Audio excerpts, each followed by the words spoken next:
কি খবৰ মই নিৰঞ্জন বৰা মোৰ ইউটিউব চেনেল নিৰঞ্জন বৰালৈ আপোনালোক সকলোকে পুনৰবাৰ স্বাগতম জনাইছো যিহেতু অসম চৰকাৰৰ এবিইবি কনিষ্টবলৰ লগতে এই grade 3 grade 4 ADR recruitment Assam police এবিএসআই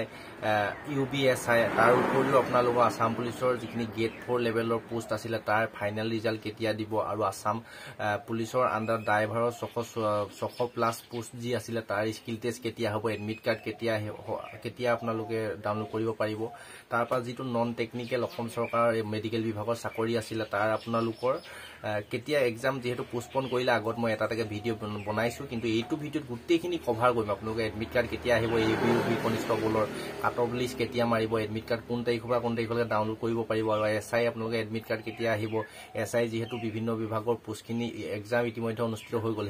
সেইখিনি যেহেতু এতিয়া ইয়াৰ পিছতে পিইটি পিএছটি ৰানিং ষ্টাৰ্ট হ'ব আপোনালোকৰ ৰানিং খুব সোনকালে অনুষ্ঠিত হ'ব গোটেইখিনি একেটা ভিডিঅ'তে কভাৰ কৰিম আপোনালোকে ভিডিঅ'টো শেষলৈকে চাব আৰু ভিডিঅ'টো আৰম্ভ কৰাৰ আগতে চেনেলটো যদি এতিয়াও সাবস্ক্ৰাইব কৰা নাই তেন্তে সাবস্ক্ৰাইব কৰি কাষতে থকা বেল আইকনটো প্ৰেছ কৰি অল কৰি থৈ দিব কিয়নো এনে ধৰণৰ মই যিখিনি চাকৰি ৰিলেটেড গুৰুত্বপূৰ্ণ ভিডিঅ' আপলোড কৰি থাকোঁ প্ৰতিটো ভিডিঅ' সাবস্ক্ৰাইব কৰি বেল আইকনটো প্ৰেছ কৰি থলেহে নটিফিকেশ্যন পাব নহলে এটা ভিডিঅ' চাই আপুনি আৰু কোনদিনা এইটো মোৰ চেনেলটো ভিডিঅ' পাবগৈ কোনো ধৰণৰ ঠিক নাই সেইবাবে চেনেলটো সাবস্ক্ৰাইব কৰি বেল আইকনটো প্ৰেছ কৰি ৰাখিব এতিয়া এটাকে আপোনালোকৰ গোটেইখিনি তথ্য দি যাম আপোনালোকে ভিডিঅ'টো শেষলৈকে চাব দিয়া অকমান লেট হৈ গ'ল যোৱাকালি এইখিনি তথ্য আহিলে মই অলপ সময় অসুবিধা কাৰণে বনাবলৈ সময় পোৱা নাছিলো এতিয়া পাইছো লগালগ আপোনালোকৰ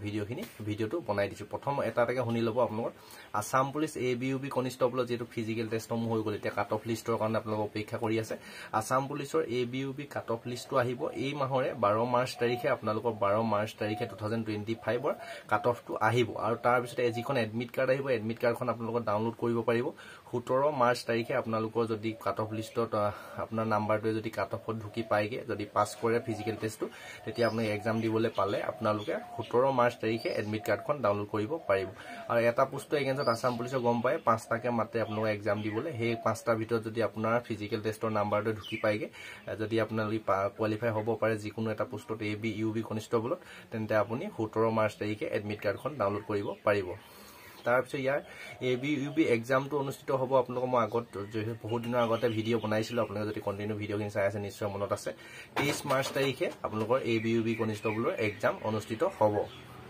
তাৰ পিছতে এবিএসআই ইউবিএসআই তাৰ পিছত এনেকৈ আপোনালোক বহু এসআই লেভেলৰ কেইবাটাও পোষ্টৰ কাৰণে 100 প্লাস 200 প্লাস পোষ্ট আছিলে তাৰ ইতিমধ্যে ৰিটেন এক্সাম অনুষ্ঠিত হৈ গ'ল তাৰ আপোনালোকৰ ৰিজাল্টটো আহিব 6 মাৰ্চ তাৰিখে আহিব আজি যেহেতু 3 মাৰ্চ তাৰিখে হ'লে আপোনাৰ 6 মাৰ্চ তাৰিখে আপোনালোকৰ কিমানটো কাট অফ গৈছে সেই কাট অফ লিষ্টটো আপোনালোকৰ 6 মাৰ্চ তাৰিখে আহিব আৰু আপোনালোকৰ এডমিট কাৰ্ড যদি আপুনি কাট অফটোত আপোনাৰ নাম্বাৰ ঢুকি পায়গে আপুনি যদি এক্সাম পাছ কৰিছে হেতু আপোনালোকে ফিজিক্যাল টেষ্ট দিবলৈ এসআই লেভেলৰ পোষ্ট কিন্তু 5টাকে মাতিব নিশ্চয় গম পায় আপোনাৰ ফিজিক্যাল টেষ্ট দিবলৈ সেই ফিজিক্যাল টেষ্টৰ এডমিট কাৰ্ডখন আপোনালোকে ডাউনলোড কৰিব পাৰিব 9 মাৰ্চ তাৰিখৰ পৰা এডমিট কাৰ্ডখন ডাউনলোড কৰিব পাৰিব আৰু এই মাহতে আপোনালোকৰ ৰানিং চানিং সকলোখিনি ষ্টাৰ্ট হ'ব ফিজিক্যাল টেষ্ট পিইটি পিএছটি আৰু মেডিকেল টেষ্টৰ লগতে গোটেইখিনি অনুষ্ঠিত হ'ব এসআই লেভেলৰ পোষ্টখিনিৰ কাৰণে আপোনালোকৰ এক্সপেক্টেড বৰ্তমানলৈকে ডেটটো দি দিছে মুখ্যমন্ত্ৰী ডাঙৰীয়ে আপোনালোকৰ ডেটটো দিছিলে 18 মাৰ্চ তাৰিখৰ পৰা physical test PET PST running start হ'ব এইখিনি ক্লিয়াৰ হৈ গ'ল এসআই লেভেলৰ খিনি কথা তাৰ পিছতে আসাম পুলিচ ডিপাৰ্টমেণ্টৰ কিছুমান কুকমেন সাফাই কৰ্মচাৰী আপোনালোকৰ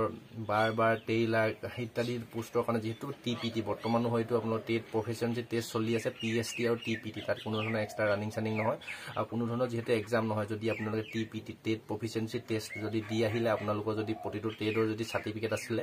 জেনিউন মানে একদম কোনো ফেক সাৰ্টিফিকেট যদি নাই আপোনালোকে যদি সাৰ্টিফিকেট ফেক ৰিয়েলিকে সাৰ্টিফিকেট আছিলে কুকমেনৰ হওক বা টেইলাৰ হওক বা সাফাইলা যদি সাৰ্টিফিকেট আছিলে নিশ্চয় চাকৰি পাই যাব আৰু আপোনালোকক যিকেইটা ভাইভাত কুৱেশ্যন সুধিছিলে সেই কুৱেশ্যন কেইটা যদি ভালদৰে আপুনি উত্তৰ দিব পাৰিছে তেন্তে আপোনালোকে চাকৰিটো পায়ে যাব তাৰ আপোনালোকৰ ফাইনেল ৰিজাল্ট আহিব ইয়াৰ পিছত কোনো ধৰণৰ নেক্সট ষ্টেপ যেহেতু নাই নেক্সট ষ্টেপ নাই বাবে আপোনালোকৰ ফাইনেল ৰিজাল্ট মুকলি কৰিব আসাম পুলিচৰ গেট 4 লেভেলৰ পোষ্টখিনি 30 মাৰ্চ তাৰিখে আপোনালোকৰ ফাইনেল ৰিজাল্ট আহি যাব যদি আপোনালোকৰ কাট অফৰ নামটো আহে আপোনাৰ যদি কংগ্ৰেচুলেশ্যন বুলি যদি আহি যায় আপুনি আসাম পুলিচৰ গেট 4 লেভেলৰ পোষ্টকেইটাত চাকৰি পাবলৈ সক্ষম হ'ব এই মাহৰে 30 মাৰ্চ তাৰিখে 2025 তাৰ পিছত আহিলে Assam police driver Assam police driver যেহেতু মই যোৱাকালি ভিডিঅ' বনাইছোঁ আপোনালোকৰ 4 মাৰ্চ তাৰিখে কাট অফ লিষ্ট আহিব আপোনালোকৰ ইয়াৰ স্কিল টেষ্টটো অনুষ্ঠিত হ'ব আপোনালোকৰ 10 মাৰ্চ তাৰিখে অনুষ্ঠিত হ'ব এই মাহৰে 2025 আজি 3 মাৰ্চ হলে 10 মাৰ্চ তাৰিখে আপোনালোকে যেটো গাড়ী চলাই দেখাবগে লাগিব 10 মাৰ্চ তাৰিখে আপোনালোকে মান্দাকাটা আসাম কমান্ডো বেটেলিয়নৰ ফাৰ্ষ্ট কমান্ডো বেটেলিয়ন য'ত আছে গুৱাহাটী মান্দাকাটা আপোনালোকৰ মান্দাকাটাত স্কিল টেষ্ট হ'ব তাত আপোনালোকে ড্ৰাইভিং টেষ্টটো দিবলৈ যাব লাগিব আৰু তাত গাড়ী চলাই দেখাবগে লাগিব আৰু তাৰ এডমিট কাৰ্ডখন মই কৈছো আপোনালোকে ডাউনলোড কৰি থাকিব পাৰিব 4 মাৰ্চৰ পৰা অহা কালিলৈৰ পৰা আৰু আপোনালোকৰ 9 মাৰ্চ তাৰিখলৈকে আপোনালোকে এডমিট কাৰ্ডখন ডাউনলোড কৰিব পাৰিব য'ত নেকি ময়ো পাছ কৰি আছো মোৰ আহে নে নাহে এডমিট কাৰ্ড কাইলৈ নিশ্চয় গম পাব মই লাইভ আপোনালোকৰ ভিডিঅ' বনাই দিম তাৰ পিছত আহিলে এডিআৰই আসাম ডাইৰেক্ট ৰিক্ৰুটমেন্টৰ গেট 3 গেট 4 কাট অফ মানে আপোনালোকৰ ৰিজাল্টটো কেতিয়া আহিব ৰিজাল্ট আহিব আপোনালোকৰ 7 মাৰ্চ তাৰিখে এই মাহৰে আজি 3 মাৰ্চ হল আপোনালোকে গম পালে 7 মাৰ্চ তাৰিখে তাৰ ৰিজাল্ট আহিব যদি আপুনি ভাল এটা ভাল ফাইল কাট অফ যাব এইবাৰ ভাল যদি নাম্বাৰ এটা এক্সামত পাইছিলে আপুনি নিশ্চয় এনসাৰ কি চেক কৰিছে বা পৰীক্ষা দি আহি গম পাইছে তাৰ আপোনালোকৰ ৰিজাল্টটো আহিব 7 মাৰ্চ তাৰিখে আহিব 7 মাৰ্চ তাৰিখে যদি আপোনাৰ নাম আহে তেন্তে আপুনি স্কিল টেষ্ট বা টাইপিং টেষ্ট ভাইভাৰ কাৰণে আপোনালোকৰ যিসকল যিটো পোষ্টত এপ্লাই কৰিছে আপোনালোকৰ তাৰ কাৰণে প্ৰিপাৰেচন কৰিব লাগিব তাৰ পিছত একেবাৰে শেষৰটো আপডেট হ'ল non technical DME direct medical এডুকেশ্যনৰ এক্সামৰ ফালৰ পৰা মেডিকেল বিভাগৰ যি নন টেকনিক্যাল পোষ্টৰ কাৰণে এপ্লাই আকৌ 2025 ত মুকলি কৰি দিছিলে অলৰেডি এবাৰ এপ্লাই হৈছিলে 23 জানুৱাৰী মাহ মানতে হৈছিলে তাৰপিছত বহুত দিন খবৰ কাটি নাছিলে আকৌ আপোনালোকৰ 2025 ৰ জানুৱাৰী মাহৰ হয়তো 15 তাৰিখলৈকে এপ্লাই চলিছিলে তাত যদি আপোনালোকে এপ্লাই কৰি থৈছিলে আকৌ 3 মাৰ্চ যোৱা কালিলৈকে আপোনালোকৰ টি টাইপ কেণ্ডিডেট খিনিৰ কাৰণে কাষ্টটো সংৰক্ষণ যদি সিলেক্ট কৰা নাছিলে টি টাইপ যদি আদিবাসী কোনোবা কেণ্ডিডেট আছিলে তেওঁলোকক আকৌ কাষ্টটো বহাবৰ কাৰণে যেটো লিংকটো মুকলি কৰি দিছিলে 3 মাৰ্চ তাৰিখে শেষ হৈ গল তাৰ অলৰেডি আগতে ডেট দিছিলে 9 মাৰ্চ তাৰিখে এক্সাম হ'ব বুলি কিন্তু এতিয়া পোষ্টপন কৰি আপোনালোকক ফিক্স ডেট এটা দি দিলে আপোনালোকৰ এই মাহৰে 30 মাৰ্চ তাৰিখে আপোনালোকৰ নন টেকনিক্যাল ডিএমই পোষ্টখিনি এক্সাম অনুষ্ঠিত হ'ব গোটেইখিনি আপডেট মই একেটা ভিডিঅতে দি দিলো আপোনালোকৰ ভিডিঅটো অকমান লগৰ বন্ধু বান্ধৱী সকললৈকে শ্বেয়াৰ কৰিব দাদা বাইদেউ সকললৈকে শ্বেয়াৰ কৰি দিব যিসকলে এইখিনি পোষ্টৰ কাৰণে অপেক্ষা কৰি আছিলে এবিইউবি কনষ্টেবল হওক এসআই হওক আসাম পুলিচ ড্ৰাইভাৰ হওক তাৰপিছত আসাম পুলিচৰ 4th গেট ডিপাৰ্টমেন্টৰ যিখিনি পোষ্টত যদি আপুনি স্কিল টেষ্ট বা ভাইভা দি আহিলে তাৰপিছত আৰু নন টেকনিক্যাল এক্সামখিনিৰ কাৰণে যদি অপেক্ষা কৰিছিলে গোটেইখিনি তথ্য নিশ্চয় পালে ভিডিঅটো ভাল লাগিলে লাইক কৰি দিব সকলোলৈকে শ্বেয়াৰ কৰি দিব